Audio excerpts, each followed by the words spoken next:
السلام علیکم everyone, welcome in ایزل کی دنیا. I hope so you are doing well in your situation life and manners. کبھی کبھی ہمیں لگتا ہے زندگی بس وہیں تک تھی، وہیں تک ہے. جس کو ہم نے چاہا وہ ہمیں مل جائے، اور اگر وہ ہمیں نہیں ملتا تو زندگی ختم. یہ زندگی تو نہیں ہے، یہ محض اللہ کی طرف سے تمہیں آزمایا گیا ہے. اور دیکھو، تم نے یہ کام پورا کیا، تم جیت گئے. یاد ہے وہ سجدہ جب تم نے رو رو کر اپنی محبت کو مانگا تھا خدا سے؟ کبھی تم دعا میں ہاتھ اٹھاتی تو خدا کے سامنے اپنے آنسوؤں کو پا لیتی، تو کبھی ذرا سی بات پر ٹوٹ ٹوٹ کر بکھر جاتی. کتنی دفعہ تم بے آسرا ہو کر سجدے میں گری، کبھی صبر کے لیے دعائیں مانگتی. دیکھو، کہیں نہ کہیں تمہیں وہ سب مل گیا ہے جو تم چاہتی تھی. خدا مل گیا، خدا کی محبت مل گئی. وہ سب کچھ جو تم دعاؤں میں خدا سے مانگتی تھی، ان دعاؤں کے بدلے اللہ نے تمہیں کتنی بہترین چیزوں سے نوازا ہے. اور وہ چیز خود اللہ کی محبت ہے. وہ سجدہ جو تم کسی اور کے لیے کرتی، اللہ نے تمہیں اس سجدے سے اپنا بنا لیا. صبر دیا، تنہا راتوں کے بدلے بہائے گئے آنسوؤں کا صلہ مل گیا. تم ایک انسان کے پیچھے تہجد کے سجدے میں رو رو کر خدا تک پہنچی. اس نے تمہیں سکون دے دیا، ہاں، پر تمہیں اللہ نے وہ محبت نہیں دی، کیونکہ وہ تمہارے لیے بہتر تھی ہی نہیں. اس نے تمہیں اتنی پیاری چیزوں سے نواز دیا جو شاید کبھی تم نے گمان نہیں کیا. جو جا چکا ہے اس کے پیچھے بھاگنا چھوڑ دو. جس نے سمجھا ہی نہیں، پھر اس کے لیے تہجد میں آنسو بہانا کیسا؟ یہ دنیا ہے، یہاں پہ کچھ مل جاتا ہے، کچھ کھو جاتا ہے.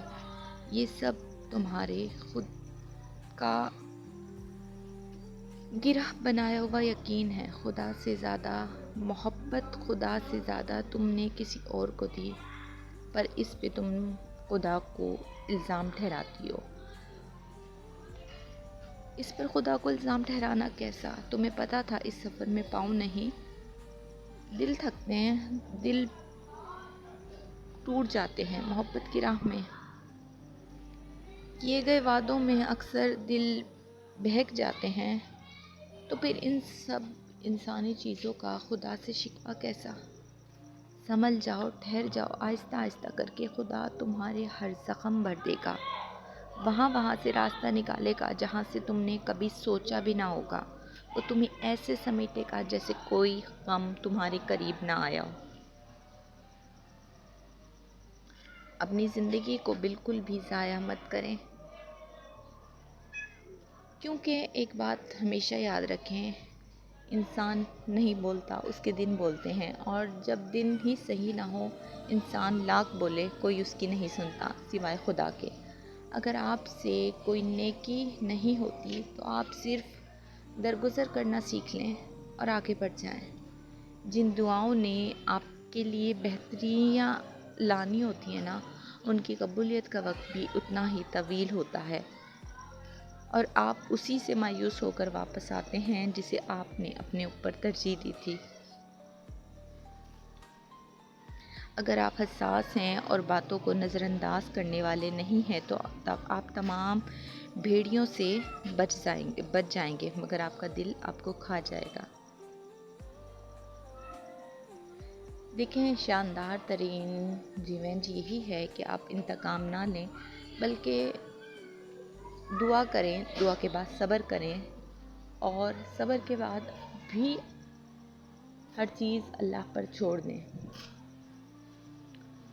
آپ نے اس شخص سے تو کبھی انتقام نہ لیں جس نے آپ کو دکھ دیا. اس شخص کو دوبارہ سے اجنبی بنا دیں جیسے وہ پہلے تھا، کیونکہ ہمیں اس فانی دنیا میں ہر اس چیز سے بچھڑنا ہے جس سے ہم محبت کرتے ہیں.